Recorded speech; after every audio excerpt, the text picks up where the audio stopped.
তো ভালো লেগেছিল আলোর নাচন পাতায় পাতায়, এই তো শালের বনে খেপা হাওয়া,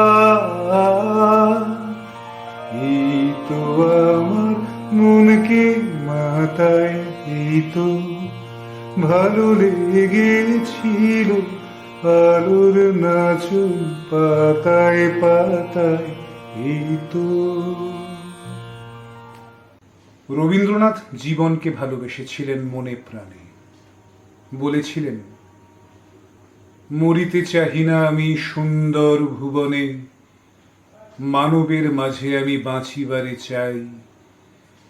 এই সূর্য করে এই পুষ্পিত কাননে, জীবন্ত হৃদয় মাঝে যদি স্থান পাই।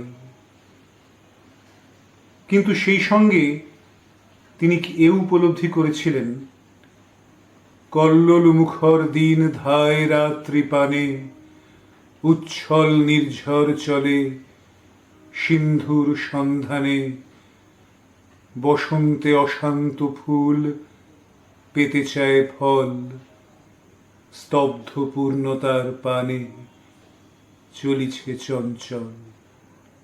এ ছিল তার প্রগাঢ় অনুভব। কালের নিয়মে পার্থিব শরীরের ক্ষয়ই যে সমাপ্তি, সে কথা মেনে নেননি তিনি কখনোই। কিন্তু সেই স্তব্ধ পূর্ণতার স্বরূপ কি, তা নিয়ে নিজের মধ্যে জেগে উঠেছিল এক গভীর জিজ্ঞাসা। পথে শেষ কোথায়, শেষ কোথায়, কি আছে শেষে পথে, এত সাধনা এত কামনা, কোথায় মিশে কি আছে শেষে পথে। প্রিয়জন বিরহের কত নিষ্ঠুর শোক আঘাত করেছিল তার জীবনে বারে বারে, তবুও এই সুন্দর ধরনী কোনোদিনও বিবর্ণ হয়নি তার চেতনায়। অনেক বেদনার দিন পেরিয়েও তিনি গাইতে পেরেছিলেন, আলোর স্রোতে পার তুলেছে হাজার প্রজাপতি, আলোর ঢেউয়ে উঠুনেছে মল্লিকা মালতী, মেঘে মেঘে শোনাও ভাই যায় না মানিক গোনা, পাতায় পাতায় হাসিও ভাই পুলক রাশি রাশি, সুর নদীর কুল ডুবেছে সুধা নিঝর ঝরা, আলো আমার আলো, আলো ভুবন ভরা, আলো নয়ন ধোয়া আমার, আলো হৃদয় ভরা। মৃত্যু ভয় ছিল না তার। সমস্ত শোকের দিন পেরিয়ে এসেও ভরে নিতে পেরেছিলেন জীবনের ডালি বিচিত্র কত সুরে, কত অনুভবে। নির্ভীক হৃদয়ে অনায়াসে বলেছিলেন, যাবার দিনে এই কথাটি বলে যেন যাই, যা দেখেছি যা পেয়েছি তুলনা তার নাই। এই জ্যোতি সমুদ্র মাঝে যে শতদল পদ্ম রাজে, তারই মধু পান করেছি, ধন্য আমি তাই। শুধু একটি আকুতিময় প্রশ্ন আলোড়িত করেছিল তাকে, আমি এত ভালোবাসি এই পৃথিবীকে, মৃত্যুর পরে এই পৃথিবীর সৌহার্দ্য কি পাব না? মৃত্যু জিজ্ঞাসা প্রায় আচ্ছন্ন করত তার মনকে। সেই রহস্যময় জগৎকে স্পর্শ করতে চেয়েছেন তিনি আপন উপলব্ধিতে। এক বিদেশিনীর প্রশ্নের উত্তরে বলেছিলেন, মৃত্যুর পরবর্তী জীবন সম্পর্কে আমার আশা ও বিশ্বাসের শেষ নেই।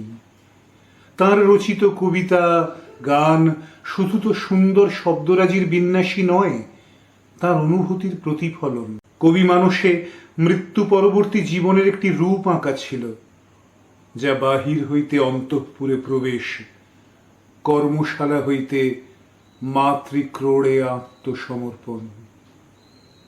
নবু আনন্দে জাগো আজি, নবু রবি কিরণে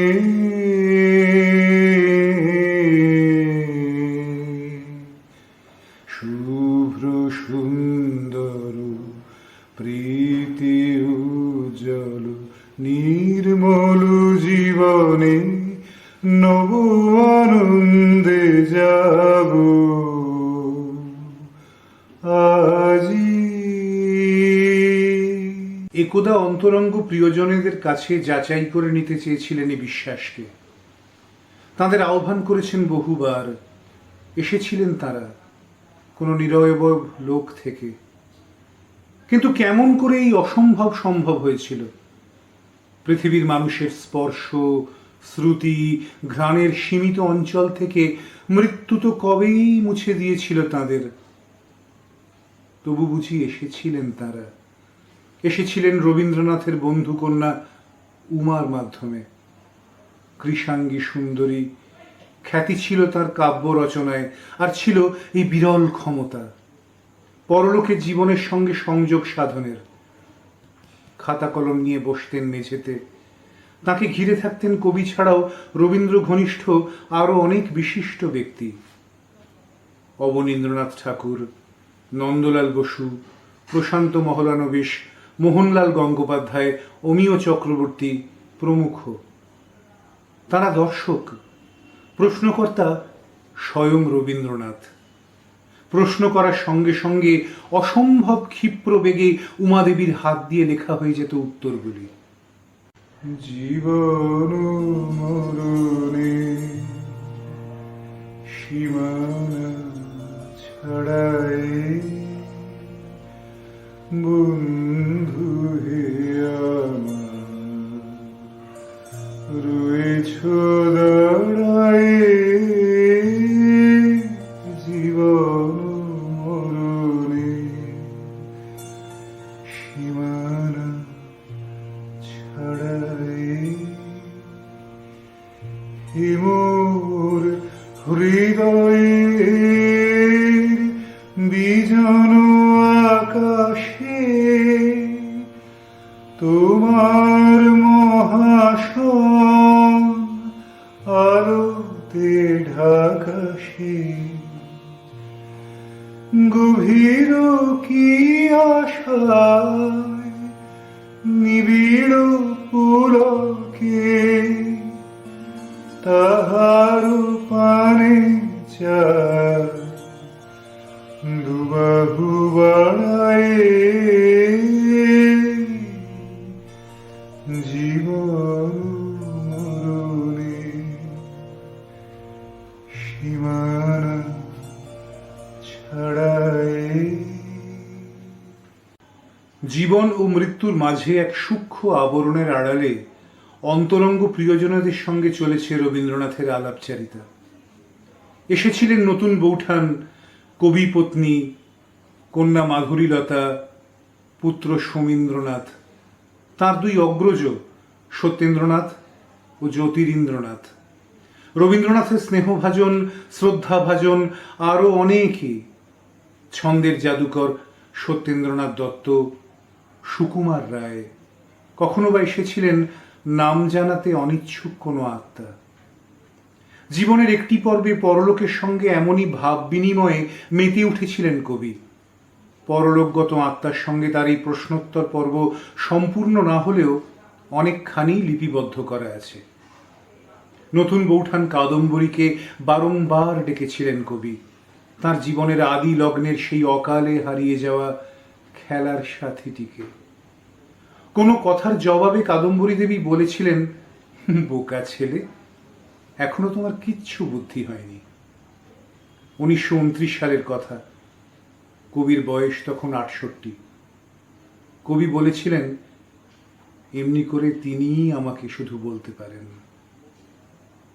আমার প্রাণের পরে চলে গেল কে, বসন্তের বাতাস কুকুর মতো সে যে ছুঁয়ে গেল, নুয়ে গেল রে, ফুল ফুটিয়ে গেল শত শত, সে চলে গেল বলে গেল না। কবিপত্নী মৃণালিনী দেবীও এসেছেন কতবার কবির ডাকে। তার সেই কল্যাণী মূর্তির আভাস পাওয়া যায় অদৃশ্য লোকের অন্তরাল থেকে। আলাপচারিতার একটু অংশ। কে? না, বলবো না। আমার নাম তুমি বলো। ছোট বউ নাকি? হ্যাঁ। কেমন আছো? যাদের ভালোবাসি তারা তো একে একে আমার কাছে এলো। পৃথিবীর সঙ্গে তোমার বন্ধন কি প্রবল আছে? আছে বই কি। এ কথা জিজ্ঞাসা করো কেন? জানো নাকি আমার কাজকর্ম সাধনার প্রতি তোমার কোনো ইন্টারেস্ট আছে?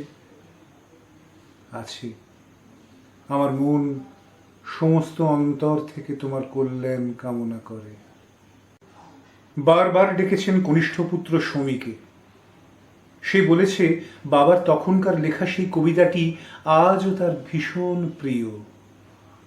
মনে করো যেন বিদেশ ঘুরে মাকে নিয়ে যাচ্ছি অনেক দূরে, তুমি যাচ্ছ পালকিতে মা চড়ে, দরজা দুটো একটুকু ফাঁক করে। আমি যাচ্ছি রাঙা ঘোড়ার পরে, টগবগিয়ে তোমার পাশে পাশে, রাস্তা থেকে ঘোড়ার খুঁড়ে খুঁড়ে রাঙা ধুলোয় মেঘ উড়িয়ে আসে। সে বলতো আমি বৃক্ষ লোকে আছি, সেখানে এক নতুন জগৎ সৃষ্টি করছি। এই জগৎ সম্পর্কে অসীম কৌতূহল ছিল রবীন্দ্রনাথের। সমী সবসময় বলতো তার নাকি অনেক কাজ। একদিন তাকে ডাকতেই উমাদেবীর হাতের কলম নড়ে উঠল। রবীন্দ্রনাথ বললেন, সমী তুই? লেখা হলো, বলো না কে? সমীর মা? না, সমী সমী সমী। কেমন আছিস? আমি ছুটে এসেছি, খুব দূরে ছিলাম, যেন আর একটা জগতে কে যেন ডাকলো। আমাদের সঙ্গে তোর যোগ আছে, ভুলে যাই মাঝে মাঝে, কিন্তু যখন মনে পড়ে সে এক মজা। তোর মা তোর কাছে থাকেন, ইচ্ছে করলেই ছুটে আসি, কিন্তু দূরে থাকলে বড় ভালো লাগে। আচ্ছা, বেলা দিদি, রানী দিদি, তাদের দেখতে পাস? বেলা দিদি আর আমি অনেকক্ষণ থাকি।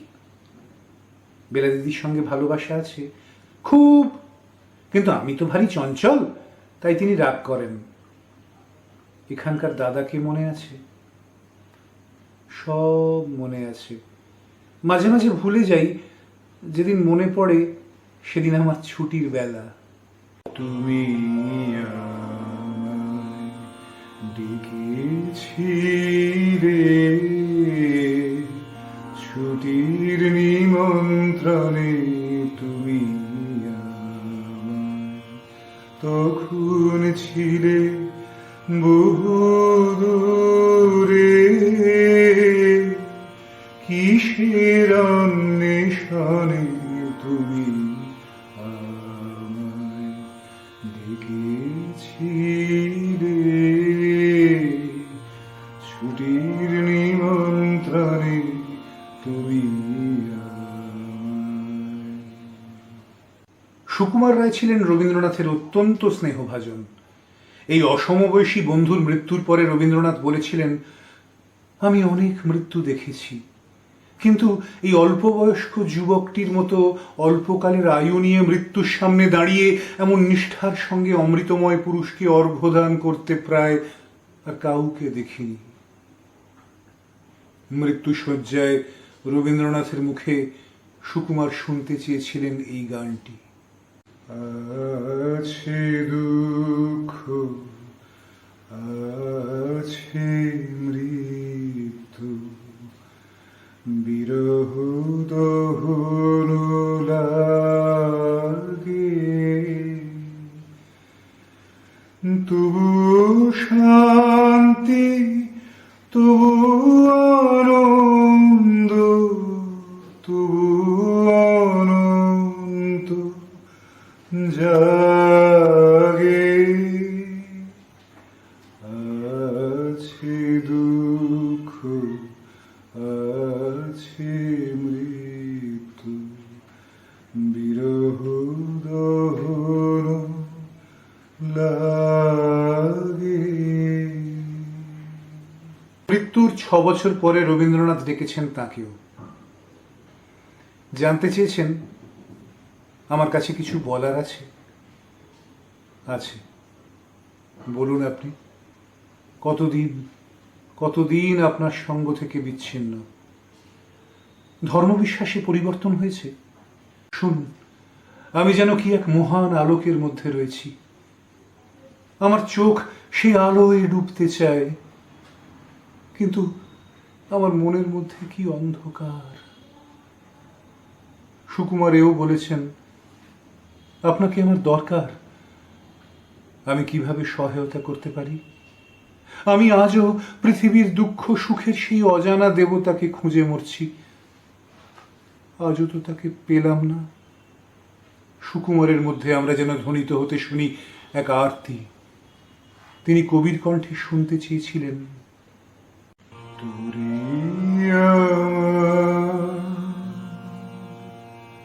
হঠাৎ ডুবে যা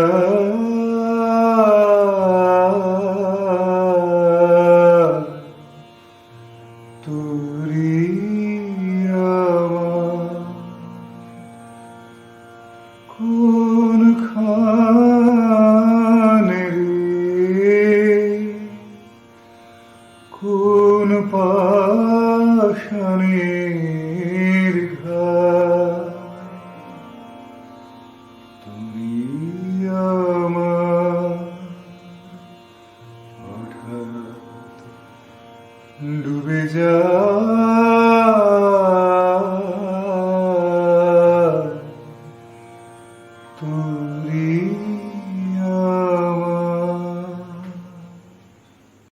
সুকুমার তার মৃত্যুর পরে কথা প্রসঙ্গে পুত্র সত্যজিৎকে শান্তিনিকেতনে রাখার প্রস্তাব দিয়েছিলেন রবীন্দ্রনাথকে।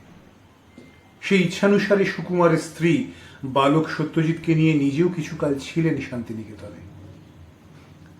আরো কত প্রিয়জন এসেছেন বারে বারে, কত স্মৃতির মুহূর্ত, কত কৌতূহলী প্রশ্ন উঠে এসেছে কবির সেই অদৃশ্য লোকের সঙ্গে আলাপচারিতায়।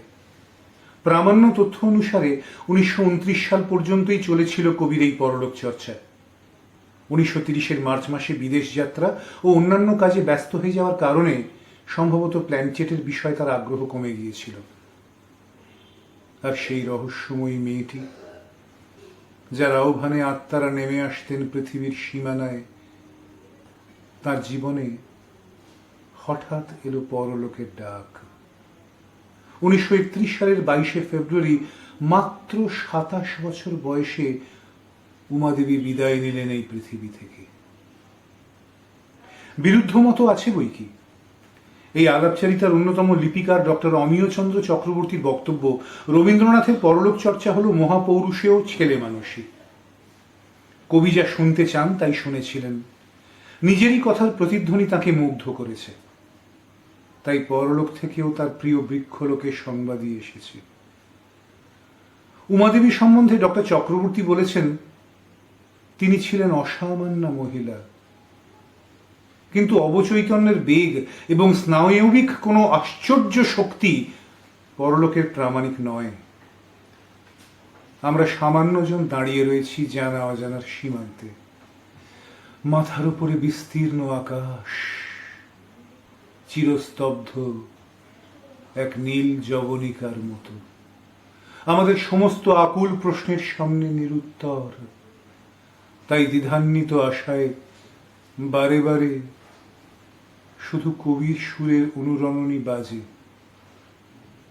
মনের ভেতর বাজে।